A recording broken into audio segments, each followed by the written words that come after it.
Okay, so discuss natin tong problem sa book ni Ferdinand Leon Singer, Engineering Mechanics. Under ano to dynamics. Pero pwede rin tong topic under integral calculus. So yeah, pwede siya both MSTE and PSAD. Dynamics, PSAD for, I mean, dynamics for PSAD, and then integral calculus for math, applied mathematics. So, ayan. So, gibasahin natin. The motion of a particle is given by the acceleration as a function of velocity. Sulat natin. Acceleration, given natin ay acceleration na naka-express in terms of velocity. Ibig sabihin, non-constant ang acceleration natin. Baga variable siya. Kasi kung constant yung acceleration, yun yung ginagamitan mo ng formulas. So, gawin na lang natin separate video yun. Inuna to, no? Sige, ito lang. Unahin lang natin. Pero pwede rin maganda rin naman unahin to kasi ito yung general eh. Dito rin naman derived yung kapag constant yung acceleration. Acceleration natin ay 6 times r square root of v, no? So 6 times, we're going ko ng fractional exponent para madali kapag mag-integrate na tayo. Where a is in feet per second square, so acceleration yun, naka-English pala tayo. And v is in feet per second. Okay. So, ang conditions natin, boundary conditions, parang pang DIM, no? Sa PSAD. So, ang conditions natin, when t is 0, ibig sabihin yun yung initial condition. Sulat ko pa ba? Sige. Initial condition.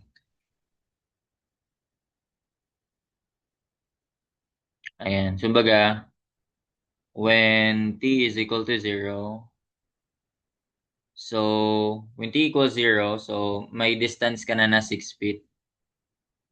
S is 6 feet. Yan yung initial position mo. And yung velocity mo, syempre, di ka pa umaandar.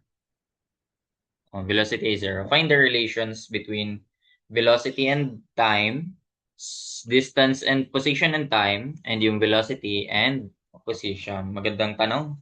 Sakop mo lahat ng sakop mo lahat yung problem. Pero kulang to eh. Ang answer dito ay naka-express ng velocity and time. Ito yung velocity and time. And position and time. Ito yung position and time. Wala siya nung velocity and position. So, gagawa natin yan. Sama natin yan. Okay, so ito yung given lang. Then, ito. Paano natin gagawin yan? So, recall na ang definition ng acceleration natin is what? The change in velocity with respect to time, di ba? Yan yung definition niyan in terms of calculus. Parang change in velocity divided by time. Yun lang siya kapag yung elementary elementary equations lang gagamitin natin. Di ba tayo magka-calculus? Pero same lang naman yun. Ito, instantaneous lang kasi yan kapag nagamit na tayo ng calculus. Yun, average yun eh. Asan yun? Yan. Then yung velocity naman, that is naman the change in position with respect to time. Okay, yan yung mga kailangan natin na equation. Then may isa pa. Pwede mo tong pagsamahin. Anong common sa kanila? 'Di ba common sa kanila itong dt? Pwede mo yung pag-equate. Yung dt nito, yung dt nito parang ano no? Parang illegal yung ganun na move. Ano nga to eh, differential operator nga to eh, pero ayun. Sa mga physicist, pwede mo yan i-cross multiply. So, dt is dv over a. Pero di talaga ganun ha.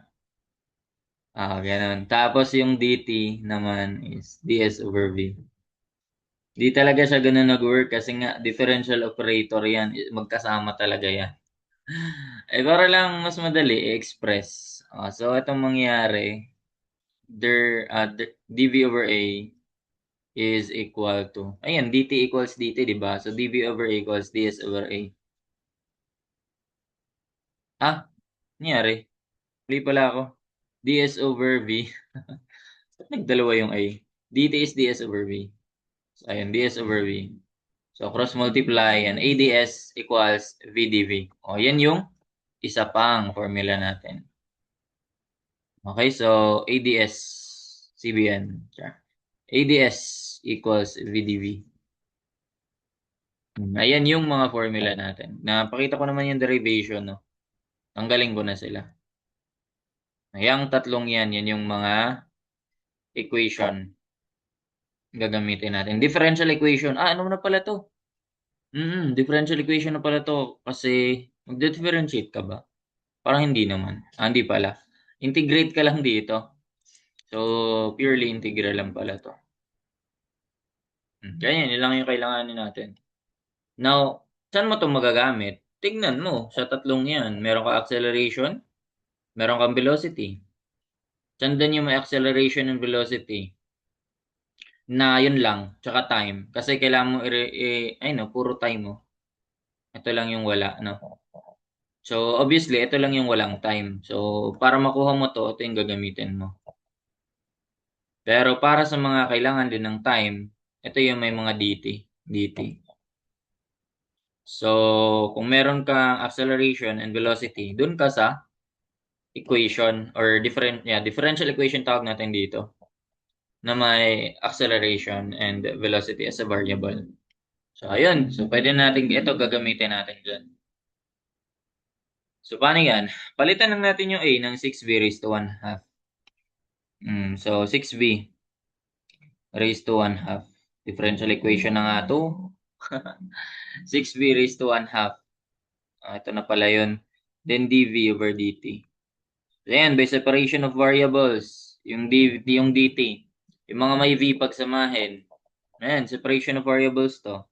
So, dt equals, mangyari, dv over 6 ng 6 ng b raised to 1 half. Diba? So, pwede ko namang gawin na na lang. Gawin ko na lang ganito. dt equals 1/6. Tapos yung b raised to 1 half, iaangat ko. Magiging b raised to negative 1 half. Diba? Mas madali kapag ganun. dv. Okay, so sige, ganyan na lang. Burahin ko sana yung nauna. Pero goods na yan. Ayan, nasa left side na yung may t, nasa right side na yung may v. So, pwede na tayo mag-integrate. Mag-integrate, nipis naman yan. Pwede na tayo mag-integrate both sides. May mga differential naman na tayo on both sides. So, apply na tayo integration. Differential equations nga to. Ayan. Okay, so ito, ano mang limits niyan? Ito na yun. When time is 0, position is 6 feet, then yung velocity ay 0. So, ayun yung initial point natin. When time is 0, yan, from time 0 to, time 0, ganyan. Then, v sub 0. Pero pwede naman natin i-diretso na yun na yung initial condition niya sa final condition. Yung final condition, yun yung let lang natin siya as variable kasi yun yung pinapahanap yung relations nun. So, dapat yung final answer mo, equation, naka-express in terms of yun. Mga velocity, time, wala kang definite na answer makukuha kasi wala namang binigay sa'yo na final condition, di ba? Initial condition lang yan. So, ayun. So, ang time natin ay 0. Ang time is 0. Then, yung final time niya is yun, ilalet natin as t. Then, ito for velocity, initial velocity, yan yung v sub 0. Yan yung mga initial condition. And final velocity. Ayun. So, paano natin gagawin yan? Ito, integrate mo. Diba? dt. Alam na yan, diba? T lang naman yan.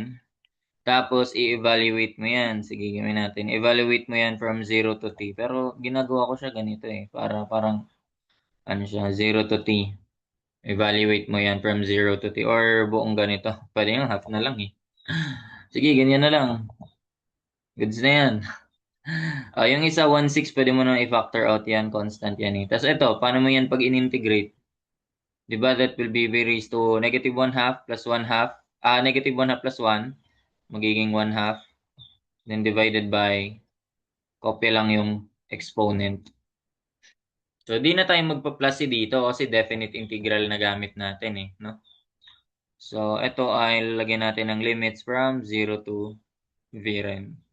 So, pag-evaluate na natin yan, t, substitute mo t, minus t, substitute mo 0. So, t na lang yon. And then,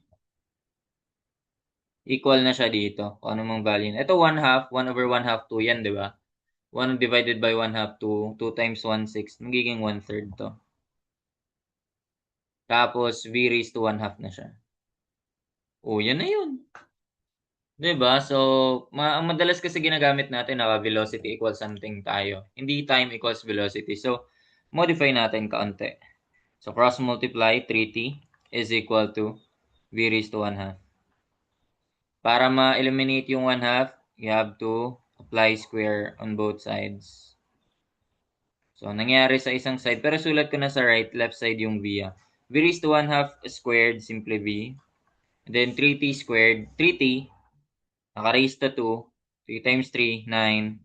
Then t times t, t squared. So, that's v equals 9t squared. Yan, same.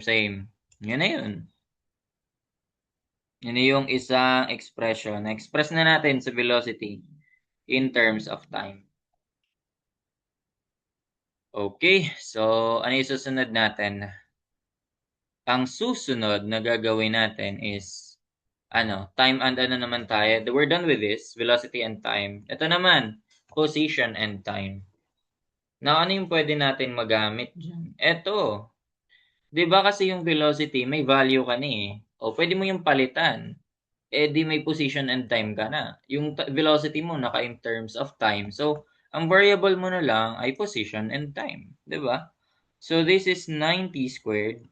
Tama, velocity is 90 squared from dito. Previous answer natin. And that is equal to ds all over dt. O, ayan, cross multiply kasi separation of variables, no? So, that will be, sige, dito ko na lang ilagay yung 9 dt na naman. Sige, okay lang. 90 squared dt. Babalik ta rin din naman natin mamaya. Is equal to ds. O, ayan. So, separated na. Pwede ka na mag-integrate agad dyan. Integrate. Parang katawan, esophagus. Integrate. So, ang initial condition natin for time, same lang din. From 0 to time t. Pero sa position, nag-start siya ng 6 meters. 6 feet rather. English pala tayo. So, yun yung initial condition niya. From 6 to S. Variable pa. Kasi di tayo binigyan ng final condition. So, okay na to. So, pag in-integrate mo to, that will be 9 times t cube over 3. Diba? Okay naman ako pala. Okay na tayo dun, ha? And that will be evaluated from 0 to, parang nag-skip ako ng step. Okay. Dapat nga tinanggalan ko na to. Sige, ipantay ko nga sila. Trip lang. Ayan lang. Para pantay sila.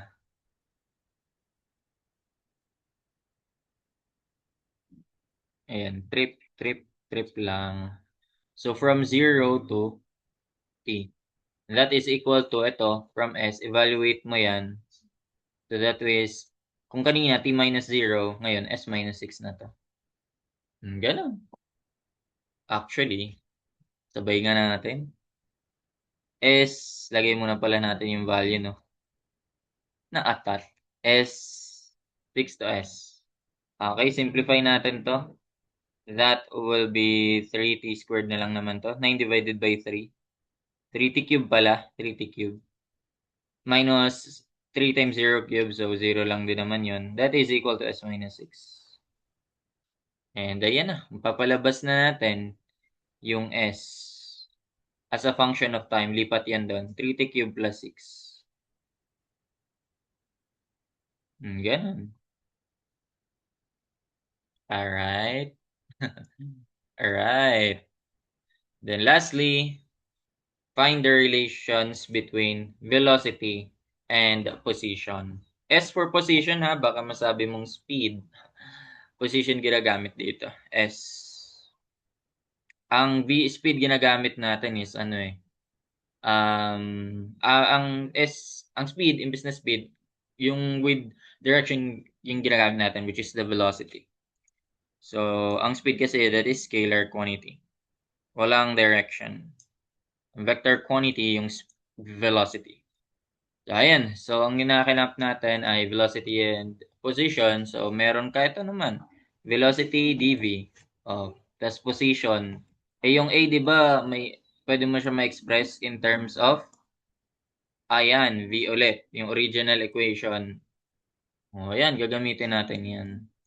So, that will give us ai. Substitute na lang natin. 6 times, again, fractional exponent, gusto ko, v raised to 1/2 ds. That is equal to v dv. Oh, ayan. So, separation of variables. So, ito, v dv lahat dito. ds lang sa left side. Kawawa naman. Wala siyang kasama. v dv, v over 6 pa rin. V raised to 1/2. Okay ba yan? V raised to 1/2, then dv. So, ito pwede naman natin ma-simplify. 1 minus 1/2, di ba? So, that is ds is equal to 1/6 factor out na natin. Tapos 1 minus 1/2, d 1/2 times dv.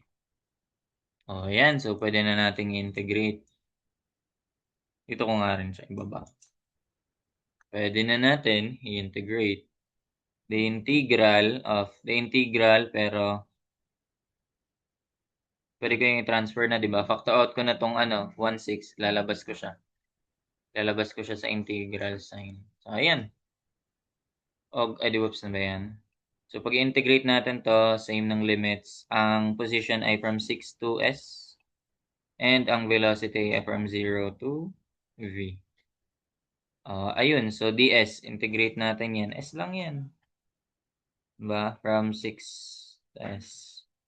That is equal to 1/6 naman. Ito, integrate mo naman to. V raised to 1/2 plus 1. V raised to 3/2 yun, diba? So, 2 times 1, 2 plus 1. Gaganon ka pa ba? 3/2. Again, wala nang plus yan. So, ito ay from 0 to v.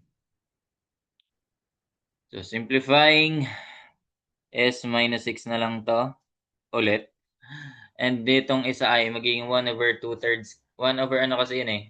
1 over 3/2 magiging 2/3. 1 over 3/2 magiging 2/3. So, ang mangyayari, 1/6 times 2/3. So, 6 divided by 2, 3. 3 times 3, 9. 1/9. Diba? 1/9 ng v raised to 3/2. O, syempre, v tas 0 na yan. So, wala na yan. So, pag i-express natin si velocity in terms of position, so, cross-multiply na lang, magiging, ayusin ko nga, dito yung v raised to 3/2 ko. Tapos, ito yung cross-multiply ko. 9 times is minus 6.